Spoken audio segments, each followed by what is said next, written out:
Y vamos ahora con la cuarta y última ponencia de esta sesión. Se trata del desembarco de Mallorca de 1936, la única operación anfibia en la Guerra Civil. El ponente será el comandante de Infantería Marina, Jesús Campelo.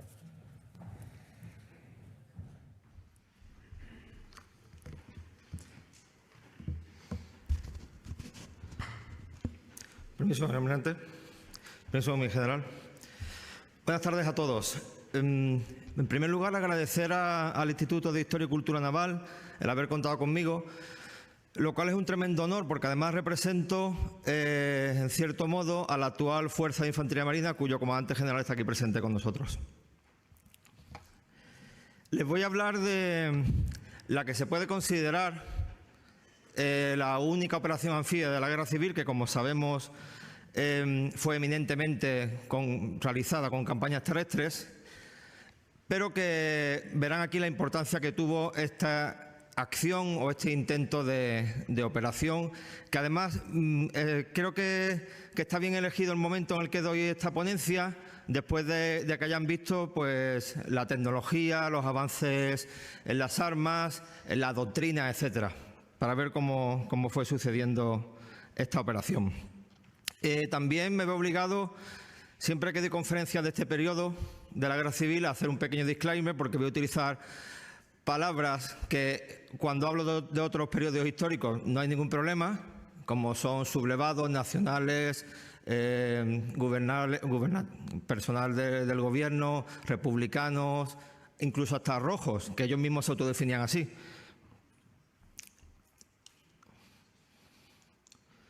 Este es el guión que le propongo, bastante sintetizado.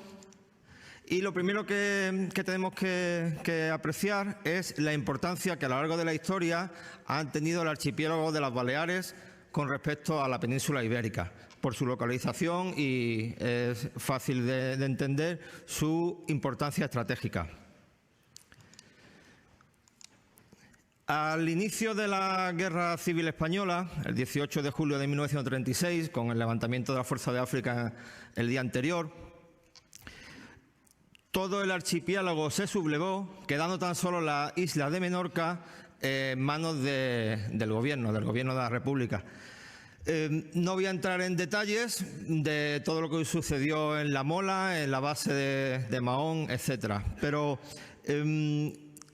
se sublevaron pues, unidades y también, sobre todo, personal y asociaciones de corte político, como entendemos, de izquierdas.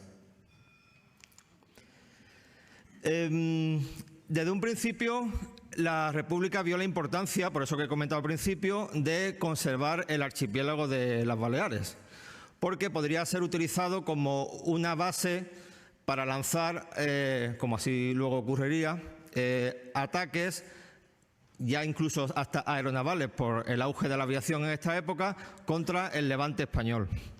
De tal manera que comenzaron casi desde el principio, desde Menorca, a bombardear Palma de Mallorca y el 1 de agosto del 36, a bordo de 2 submarinos que habían quedado en la base naval de Mahón, algunas fuentes dicen 400 milicianos, no me lo puedo creer, quien haya estado en un submarino sabe que no cabe tanta gente, pero un grupo de milicianos anarquistas a bordo del B2 y el B3 toman la isla de Cabrera, que tan solo se encontraba a 15 kilómetros de Palma de Mallorca, con lo cual era una gran amenaza. A partir del 6 de agosto, con el cambio en el Ministerio de la Guerra republicano, que lo empezó a ostentar el teniente coronel Hernández Sarabia, se empieza a planear la ocupación de las Baleares. Se cuenta en un principio con el capitán Uribarri, de la Comandancia de la Guardia Civil de Valencia, para que con sus 400 guardias civiles leales ocupen estas islas. Para ello se tiene que contar con el apoyo naval, lógicamente, y se contacta con el teniente de navío Pedro Pablo Mendizábal, que era jefe de operaciones del Estado Mayor de la Marina de Guerra de entonces. Él le ofrece los pocos buques de transporte que tienen, que eran prácticamente ninguno, pero sí aquellos barcos mercantes y de transporte requisados de diferentes navieras, y el poder ser apoyado esa operación en un principio con 2 destructores. Tienen ya cierta fuerza de tierra, tienen cierta fuerza naval, falta el apoyo aéreo. Y entonces contactan con una persona, un personaje, que es el capitán Alberto Bayo. No me voy a poder extender aquí en su historia, pero se pueden ver por redes. Terminó hasta con Fidel Castro en Cuba, que era el jefe de la aeronáutica naval, siendo del Ejército de Tierra. Este hombre fue un oficial de la Legión, estuvo en la guerra en el norte de África, en los conflictos que acaban de hablar mis compañeros. Hizo el curso de piloto militar, pertenecía a la Aeronáutica Militar de Cataluña, pero después del 18 de julio, cuando descabezan la Aeronáutica Naval de Barcelona, él se pone como jefe de esa aeronáutica naval. Bien, pues cuando contacta con Bayo para que dé apoyo aéreo con apenas 6 hidroaviones que habían quedado allí en Barcelona, él rápidamente se lo cuenta al consejero de Defensa de la Generalitat, y contactan con Luis Companys porque ven la oportunidad de que ese archipiélago pase a manos, digamos, catalanas. Con lo cual, aquí se ve ya un descabezamiento de lo que es el liderazgo de la operación. Por un lado, el Gobierno de la República, el Gobierno estatal, y por otro lado, lo que es ya el Gobierno catalán. De esta manera, establecen esta fuerza anfibia operativa, compuesta por lo que he dicho. Se ve ya 12 transportes, casi todos, si miran los nombres de los buques, son todos de navieras civiles requisadas. Y se ven 2 curiosidades. Una, que van a utilizar 3 barcazas K, esa que ya hemos comentado aquí, que se utilizaron en Galípoli, también en Alucema, y que aún resistían, sobrevivían en el arsenal de Cartagena.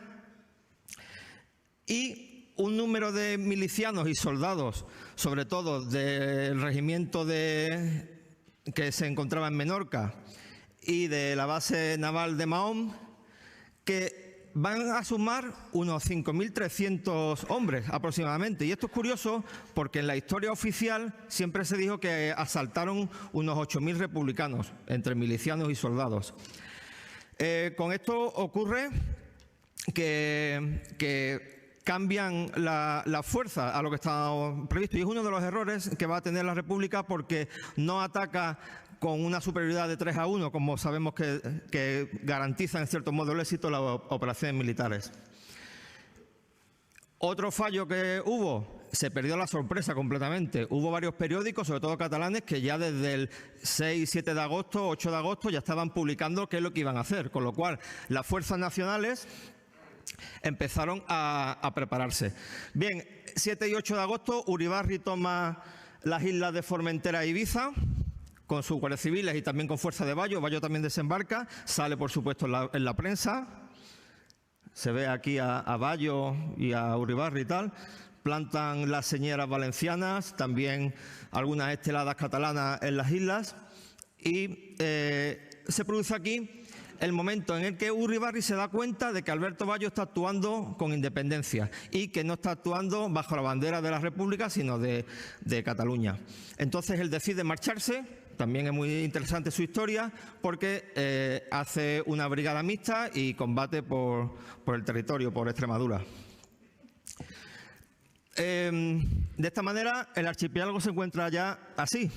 Tan solo queda la isla de Mallorca, la más grande del archipiélago, y que los defensores de los nacionales la dividen en 10 sectores, requisan 300 vehículos al personal civil para hacer una defensa móvil que a la larga se verá como fundamental.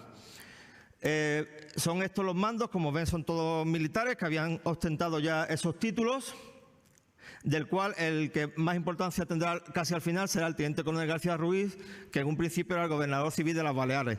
Decir que el coronel Díaz de Freijóo era el comandante militar que había sustituido al general Godet cuando, de irse de su puesto aquí en Mallorca, fue a Barcelona y finalmente sería fusilado cuando fracasó la sublevación. También comentar que de las fuerzas con las que cuentan, digamos, los nacionales, se creó un tercio de la Legión, Jaime I, con exlegionarios que habían luchado en la Guerra de África, y que fueron bastante efectivos en la defensa.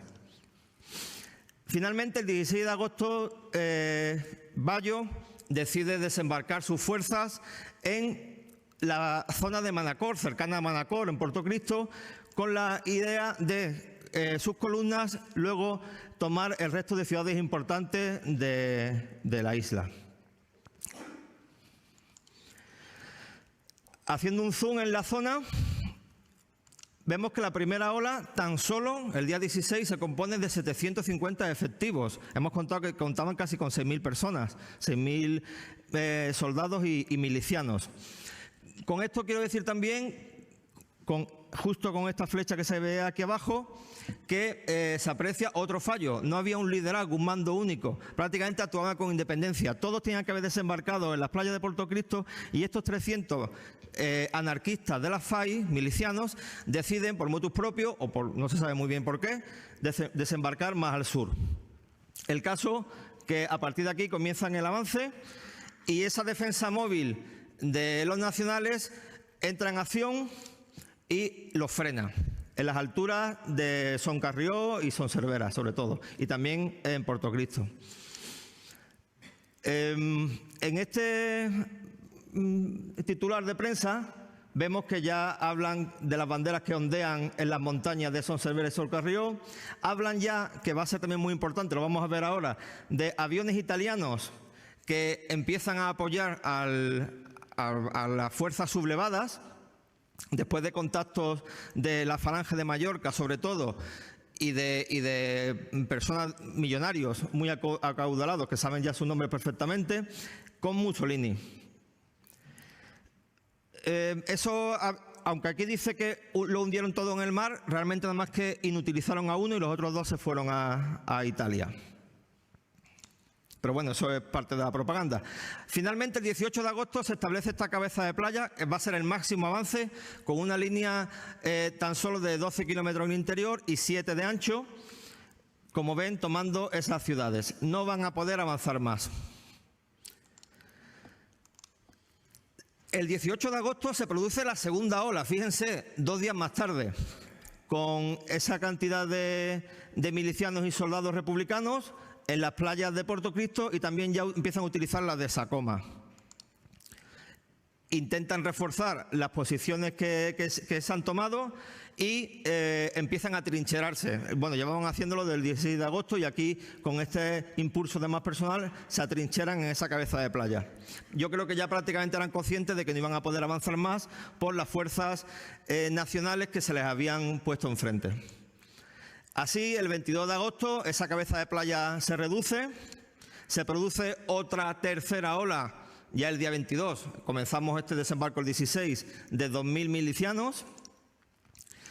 El 26 de agosto también es un día importante en esta campaña porque surte efecto esa ayuda, o esa petición de ayuda a Mussolini, y le envía a famoso por lo cruel que fue, Conde Rossi, que declaró que no iba a hacer prisioneros y fusilaba a los que cogía presos o los que se entregaban justo en el campo de batalla, con una gran fuerza aérea, para lo que había, 12 aviones modernos de diversos tipos, que le van a dar la superioridad aérea a la defensa, con lo cual ya, como digo, este desembarco estaba condenado al fracaso. El 28 de agosto la cabeza de playa ya está prácticamente bastante reducida. Aún así, lo que podríamos llamar la reserva estratégica de Bayo es desembarcada para intentar asegurar por lo menos el pueblo de Sacoma. Finalmente, el 4 de septiembre, el presidente de la República, Largo Caballero, le dice a Alberto Bayo que se repliegue, que olvide esta operación y que esa fuerza que consiga rescatar de la zona de operaciones las dedique a la defensa de Madrid. Así se haría, y en este momento aparece el acorazado y el crucero Jaime I y Libertad, que podrían haber aparecido mucho antes para desgastar las defensas nacionales, y lo que se dedican es a apoyar ese reembarque. Un reembarque que fue prácticamente, según dicen las crónicas, un caos, porque dejaron mucho material en la playa. y munición y todo, que luego las fuerzas nacionales aprovecharían. E incluso se comenta en algunas noticias de prensa que hasta hubo milicianos que nadie les dio la orden de retirada y se encontraron allí, como veían desde las alturas, como los barcos se estaban marchando con sus compañeros suyos y ellos eran hechos prisioneros y luego fusilados. Y digo esto de fusilamiento porque en diferentes estudios que he utilizado, entre ellos uno muy interesante, publicado por la Universidad de Salamanca hace tan solo 2 años, habla de muchas fosas comunes que se encuentran allí y ese número que reduce esa cantidad que siempre se había estudiado de 8.000 invasores, a las que he dicho antes de apenas 5.300, casi 6.000 según las fuentes. En la prensa, ya en la prensa del otro bando, empezó a salir esa derrota de las milicias rojas, como decían. Y en el apartado de bajas, pues vemos que lógicamente los invasores fueron, y además perdedores en esta operación, fueron los más castigados, perdiendo prácticamente más del 75% de sus hombres. Esto es interesante resaltarlo porque los defensores, el bando nacional, los sublevados, también organizaron, aparte de esa defensa móvil, una serie de hospitales de campaña, con lo cual sus heridos eran rápidamente trasladados en esos vehículos requisados y tratados sobre el terreno, con lo cual muchos de los heridos se salvaron. En cambio, los republicanos tenían tan solo un barco, que el denominaron buque hospital, el Marqués de Comillas. Tenían que bajar de la montaña por esas pedregosas laderas al herido, montarlo en una embarcación si había, llevarlo a ese barco prácticamente, aunque tenía 3 quirófanos, no podía salvar si era muy grave al herido, y trasladarlo a Valencia o a Mahón, con lo cual muchos murieron en ese traslado. Finalizando, como conclusiones, vemos que faltó una buena planificación previa. Realmente fue en pocos días lo que se decidió de organizar esta operación. Faltó ese mando único. Al principio fue Uribarri, luego fue Bayo. Luego a Bayo realmente no le hacían caso. Cada milicia, por sus ideologías y por sus propios intereses y objetivos, iban un poquito aparte. Hubo una improvisación logística, si realmente podemos hablar de que hubo algo de logística, porque esas fuerzas que iban siendo desembarcadas, sobre todo los del primer día, del 16 de agosto, no eran reaprovisionadas. No había ningún control de bajas, como he dicho antes, no tenían aparte ningún tipo de infraestructura. Ya que soy infante de marina, tengo que comentarlo, faltaba una unidad anfibia, tanto de la flota como de la infantería de marina, preparada para este tipo de operaciones. Fue todo tan improvisado que allí desembarcaron gente de cualquier tipo de unidad, o incluso sin ser militares, como era el caso de los milicianos, que fueron los más numerosos. Esto ocurría porque desde 1914, aún con Alfonso XIII, y sobre todo después de la ley de extinción en 1931 con la Segunda República, la infantería marina estaba declarada a extinguir. No existía, prácticamente había un batallón reducido en cada una de las zonas marítimas, con lo cual nadie pudo asumir esto. Yo he estado investigando a ver si aquí hubo alguien que hubiese estado en el desembarco de Alhucemas, por ejemplo. Fue pocos años después, no lo he encontrado. Alguien que realmente liderase una operación anfibia de este calado. Otra conclusión, pues la carencia de una superioridad aérea para los invasores. Ellos contaban con esos 6 hidroaviones que también prácticamente hicieron la guerra por su cuenta, sobre todo bombardeaban Palma de Mallorca y no apoyaban a la Cabeza de Playa, que como ven están más al este. Y cuando ya llegan las fuerzas italianas, pues prácticamente pierden todo el control. La entidad de la fuerza de desembarco, que ya he comentado, si ya 8.000 contra aproximadamente 3.000 y más los 1.000 italianos, 4.000, ya era una desproporción, pues si es real estos últimos estudios que la fuerza invasora tan solo eran de 5.300, 6.000 como mucho, pues da cuenta de la poca posibilidad de éxito que tenía esta operación. Escasez de armamento pesado. Como han visto ahí, si lo han podido ver, los republicanos contaban con varios cañones de máximo calibre 105. Los militares sabemos que eso es bastante poco. Entonces, no consiguieron romper las defensas que prácticamente improvisaron los nacionales con grandes trincheras y no pudieron avanzar más. Y por último, no se esperaban esa resistencia de los defensores. Ellos pensaban que ellos iban a llegar allí con sus banderas y con sus consignas políticas y todo el mundo se le iba a unir. Y fue al revés, fue al revés.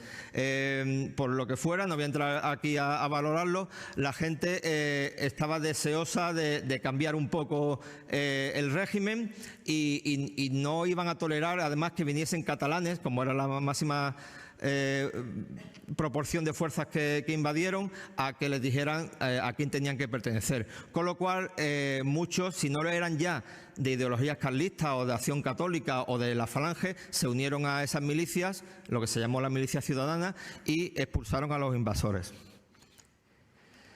Por finalizar ya, para que tengan una idea de cómo acabó el tema del archipiélago de las Baleares. Perdón, ya me están diciendo que termine. 20 segundos me queda. El 19 de agosto se reconquistó Ibiza, el día 20 Formentera y Cabrera. Mallorca, como dije al principio, va a ser una base aeronaval para el resto de la guerra. Y Menorca continuaría siendo republicano hasta el final, hasta el año 39. También una historia muy curiosa de estudiar de cómo se rinde. Y finalmente, como ya saben, el 1 de abril pues, finaliza esta cruenta última guerra civil que hemos sufrido en nuestro país. Sin más, muchas gracias por la atención.